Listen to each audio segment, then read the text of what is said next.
మనతో పాటు మరొక భక్తులైతే ఇక్కడ ఉన్నారు. ఒకసారి తెలుసుకుందాం. సార్ మీ పేరండి? నా పేరు వీరభద్రం అండి. సార్ మీరు అంటే మనందరం కూడా వింటూనే ఉన్నాం. గత వారంగా ఏదైతే వినిపిస్తుందో అత్యంత ప్రఖ్యాతిగాంచినటువంటి మన తెలుగువారందరికి కూడా హిందువులకి ఎంతో ఇష్టమైనటువంటి ఆ తిరుపతి లడ్డూ మీద వివాదం అయితే వినిపిస్తుంది. లడ్డూలో కూడా జంతువుల కొవ్వు, నెయ్యి కలుపుతున్నారంటూ మొత్తంగా కూడా కల్తీ చేస్తున్నారన్నట్టయితే వినిపిస్తుంది. దీని మీద మరి మీ అభిప్రాయం ఏంటి? అసలు మీ స్పందన ఏంటి? మీరేం చెప్తారు? ఇప్పుడు మనం ఒకప్పుడు తిరుపతి దేవస్థానం అంటే చాలా భక్తితో అందరూ వెళ్తారండి అక్కడికి. సో స్టూడెంట్స్ కానివ్వండి, పెద్దోళ్ళు చిన్నోళ్ళు అందరూ కలిసి దేవుడు అంటే అందరికీ భక్తి ఉంటుంది. సో ప్రీవియస్ ఎప్పుడైతే మనకు ఈ జగన్ ప్రభుత్వం రాకముందు టీడీపీ వారు ఎప్పుడైతే ఉన్నారో అప్పుడు అయితే తిరుపతికి వెళ్ళినప్పుడు నడుచుకుంటూ పోతుంటే చాలా దగ్గర ప్రసాదాలు పెట్టి, నేను రీసెంట్గా తిరుపతికి పోయాను ఈ టీడీపీ రాకముందు. అప్పుడు పోయాను, నడుచుకుంటూ పోతుంటే కనీసానికి మంచినీళ్ళ సౌకర్యం కూడా చాలా తక్కువ ఉంది. అనగా లడ్డూల దగ్గరకు వస్తానంటే ఒకప్పుడు లడ్డూలు ఫ్రీగా ఇచ్చేది, తర్వాత డబ్బులు పెట్టారు. నా చిన్నప్పుడు అయితే ఫ్రీగా ఇచ్చేది లడ్డూలు, ఒక పోతుంటే నలుగురు వచ్చేది తీసుకొచ్చేది. బట్ ఇప్పుడు అలా కాదు, మనం పే చేస్తున్నప్పుడు కూడా లడ్డూల క్వాలిటీ అనేది తగ్గడం అనేది చాలా బాధాకరమైన విషయము. సో అది గవర్నమెంట్ లోపమా లేకపోతే అక్కడ ఉన్న వాళ్ళ లోపమా అన్నది మనకు క్లారిటీగా తెలియదు, మనం దాని మీద స్పందించలేము. కానీ మీరు అన్నట్టుగా అయితే అది కొవ్వులు అవి ఇవి కలిసావని చెప్పేసి అంటున్నారు. సో అదైతే నిజంగా చాలా బాధాకరమైన విషయము. దాని మీద మనం అందరం కలిసి ఎవరైతే హిందూ సాంప్రదాయాన్ని పాటించే వాళ్ళు ఎవరైతే ఉంటారో వాళ్ళు ఖచ్చితంగా యాక్షన్ తీసుకోవాలి. అండ్ దాంతోపాటు మనం ఖచ్చితంగా లీగల్ ప్రొడ్యూసింగ్ మన పవన్ కళ్యాణ్ గారు కూడా చెప్పారు, అదేంటి సమ్ టెస్ట్స్ ఏదో చేయించారు అని చెప్పేసి. ఆఫ్టర్ దట్ కంప్లీట్ మన జగన్ గారు కూడా స్పందించారు దాని మీద. సో 100 రోజుల స్కీమ్ ఏదో అయిపోయింది, సో పక్కదోవ పట్టిస్తున్నారు ఇది అని చెప్పేసి. సో ఇప్పుడు రీసెంట్గా నేను నిన్న చూసింది ఏంటంటే కొన్ని వేల లడ్డూలు వచ్చేసి తిరుపతి నుంచి ఇక్కడ మనకు రీసెంట్గా రామాలయం కట్టారు కదా, రామ మందిరం, అక్కడికి కూడా ట్రాన్స్ఫర్ చేశారంట అప్పుడు జగన్ గారు ఉన్నప్పుడు. అయితే అక్కడ ఉన్న లడ్డుని కూడా టెస్ట్ చేపిస్తే సంథింగ్ కొవ్వు పదార్థాలు కలిసాయని చెప్పేసి కన్ఫర్మ్ చేశారు. మనం ఆ ప్రభుత్వాలు మారడం వల్ల కొన్ని క్వాలిటీస్ అనేవి తగ్గాయని చెప్పేసి మాట్లాడుతున్నారు. సో దాని మీద ఎలాగా రియాక్షన్ ఉంటుందని ఎవరు చెప్పలేరు. బట్ మీ క్వశ్చన్ ప్రకారం నేను మాట్లాడాలంటే మాత్రం క్వాలిటీ తగ్గిందనే విషయాన్ని అయితే కంపల్సరీ మనం అంగీకరించుకోవాల్సిందే. అండ్ తిరుమల దేవస్థానం మీద ఇప్పుడు నాట్ ఓన్లీ లడ్డు అండి, మనము అన్నప్రసాదం ఉంటుంది కదా, దాంట్లో కూడా చాలా అంటే చాలా నాసరికం అయిపోయింది. ఏ క్వాలిటీ లేదు, సాంబార్స్ లేవు, కర్రీస్ లేవు.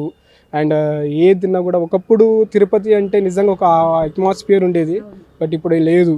సో దాని మీద నిజంగా చాలా తీవ్రమైన యాక్షన్ తీసుకోవాలని నేనైతే మనస్ఫూర్తిగా కోరుకుంటున్నాను. అంటే ఇది రాజకీయ కోణంలోకి అయితే తీసుకెళ్తూ ఉన్నారు. అదేవిధంగా ఇప్పుడు ఏదైతే మనము లడ్డు గురించి మాట్లాడుకున్నామో, ఇది లడ్డులో వాళ్ళు చేసినటువంటి కల్తీ ప్రయోగాలు ఏవైతే ఉన్నాయో పూర్తిగా కూడా హిందూ సాంప్రదాయాలని భంగం కలిగించే విధంగా పూర్తిగా వ్యతిరేకంగా అయితే చేస్తున్నట్టయితే తెలుస్తుంది. దీని మీద అసలు ఎలా చూడొచ్చు ఈ రాజకీయ కోణంలో వీళ్ళు చేసినటువంటి రాజకీయాన్ని? ఇది పూర్తిగా కూడా అంటే దేవుడి యొక్క ప్రసాదంలో కలుపుతున్నటువంటి కల్తీలు ఎలా చూడొచ్చు అంటారు? సో అండి, నేను రాజకీయ పరంగా చెప్పట్లేదు. నేను ఎందుకు మాట్లాడుతున్నాను అలా అంటే, నేను ఆంధ్రాలో కొన్ని రోజులు ఉన్నాను. ఈ రౌడీయిజం అనేది అండ్ మీరు అన్నట్టుగా రాజకీయ పరంగా నేను మాట్లాడట్లేదు. కానీ బిఫోర్ అండ్ ఆఫ్టర్ టూ ఉంటుంది కదండి. ఇప్పుడు కర్ర ఉన్నప్పుడు కుక్కు ఉండదు, కుక్కు ఉన్నప్పుడు కర్ర ఉండదు. సింపుల్గా చెప్పాలంటే మన దగ్గర కర్ర ఉంటే కుక్కు ఉండదు పక్కన, ఆ కుక్కు ఉన్నప్పుడు కర్ర ఉండదు, అది మొరుగుతూ ఉంటుంది అన్నట్టు. ఇప్పుడు ఇదే లడ్డూల విషయంకి ఎప్పుడు టీడీపీ ప్రభుత్వంలోకి రాకముందే చాలాసార్లు చెప్పారు, లడ్డూలో క్వాలిటీ తగ్గింది, సైజ్ తగ్గింది, క్వాలిటీ రెండు తగ్గాయి, రేట్లు బాగా పెంచేశారు అని చెప్పేసి. అప్పుడు ఎవరు స్పందించలేదు. సో కమింగ్ టు ఎప్పుడైతే ఆయనకు పవర్స్ వచ్చాయో, సో ఇది ఎంతవరకు నిజం ఉంది, ఎంతవరకు అబద్ధం ఉంది అని చెప్పేసి తెలుసుకోవడానికి మాత్రం ఆయన టెస్ట్ చేయించారు. దాంట్లో వచ్చింది I'm not TDP and I'm not ఇదండి, మనం తెలంగాణ నుంచి ఉన్నాం. కానీ చెప్తున్నాను అంటే క్వాలిటీ తగ్గింది అని చెప్పేసి విషయం గురించి చెప్తున్నాను. అంటే ప్రభుత్వాలు మారుతున్న కొద్దీ చాలా చేంజెస్ వస్తున్నాయి. వాస్తవం ఎంత ఉంది, అవాస్తవాలు ఎంత ఉన్నాయి అంటారు? కమింగ్ టు మీ అండి, నేనైతే నిజమనే నమ్ముతున్నాను. ఎందుకనంటే ఒకప్పుడు లడ్డు అక్కడెక్కడో లడ్డు ఉంటే ఇక్కడ దాకా వాసన వచ్చేది, బట్ ఇప్పుడు అలా లేదు. మీరు బ్యాగ్లో పెట్టుకున్న ఏంటి స్వీట్ వాసన వస్తుందని చెప్పేసి మనం మాట్లాడేవాళ్ళం, కానీ ఇప్పుడు అలా లేదు. సో నాకు తెలిసి చాలా వరకు తగ్గింది. నేనైతే నిజంగానే నమ్ముతున్నాను ఆ విషయానికి. ఎందుకనంటే ఇప్పుడు 3 times టెస్ట్ చేయించారు, 3 times అదే తేలింది. నాట్ ఓన్లీ ఇక్కడే అండి, మనకు నరేంద్ర మోడీ గారు కూడా టెస్ట్ చేయించారు అక్కడ. సో దాని మీద ఆయన కూడా స్పందించారు. మనం ఇంకా ఎంత పెద్ద మనిషి, ఇప్పుడు మనమైతే టెస్ట్ చేయించే అథారిటీస్ మనకు లేవు, ఏం చెప్పినా మనం నమ్మాల్సిందే. సో ఇప్పుడు ఎన్నో ఇష్యూస్ ఉన్నప్పటికీ లడ్డు మీదకి రావాల్సిన అవసరం ఏముందండి? ఇక్కడ జరిగింది కాబట్టి చెప్తున్నారు ఎవరైనా.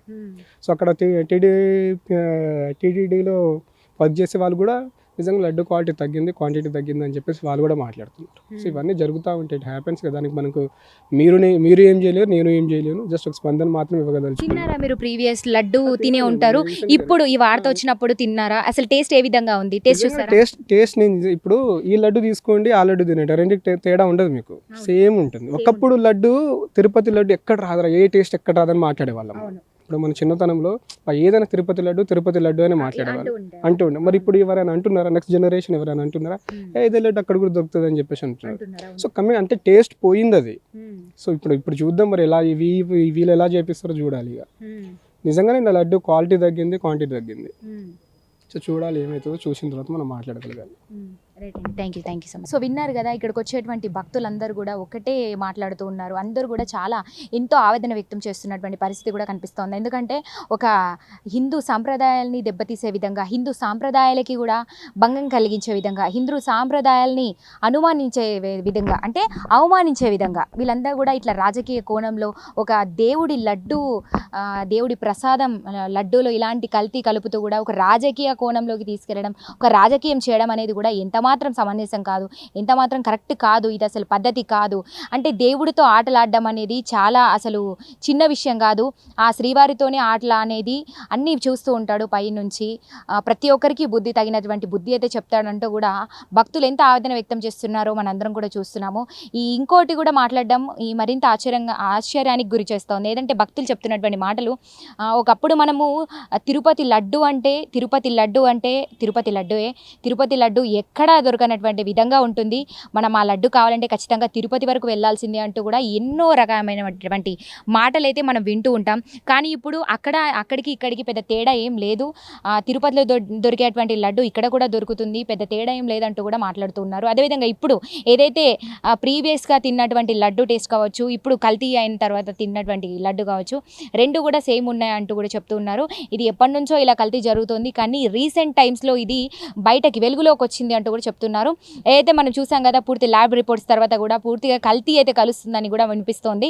మరి దీని మీద గవర్నమెంట్ స్పందించి తగినటువంటి చర్యలు అయితే చేపట్టాలి. ఇలాంటి వాళ్ళని ఊరికే వదిలిపెట్టద్దు. అంటే దేవుడితో అసలు ఆటలాడడం అనేది ఎంతవరకు కరెక్ట్ కాదు. సో దేవుడితో ఆటలు ఆడుతున్నారు కాబట్టి ఇలాంటి వాళ్ళని క్షమించకుండా, అదేవిధంగా మనం హిందుత్వంకి ఒక మచ్చ కలిగించే విధంగా చేసినటువంటి ఇలాంటి రాజకీయ కుట్రలు ఎంతవరకు కరెక్ట్ కాదు. ఇలాంటి వాళ్ళని ఊరికే వదిలిపెట్టద్దంటూ కూడా ఈరోజు శ్రీవారి దగ్గరికి వచ్చేటువంటి భక్తులు ఆవేదన కూడా మనం చూసాం కదా.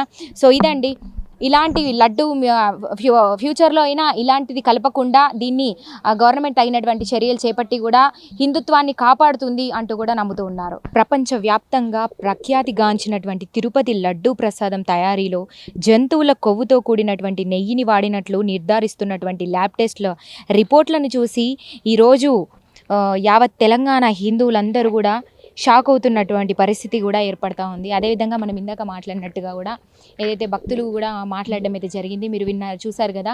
సో గవర్నమెంట్ అయితే తగినటువంటి చర్యలు అయితే చేపట్టాలంటూ కూడా భావిస్తున్నారు. ఈరోజు శ్రీవారికి అందరూ కూడా క్షమాపణ చెప్పేటువంటి అవసరం అయితే ఉంది అని కూడా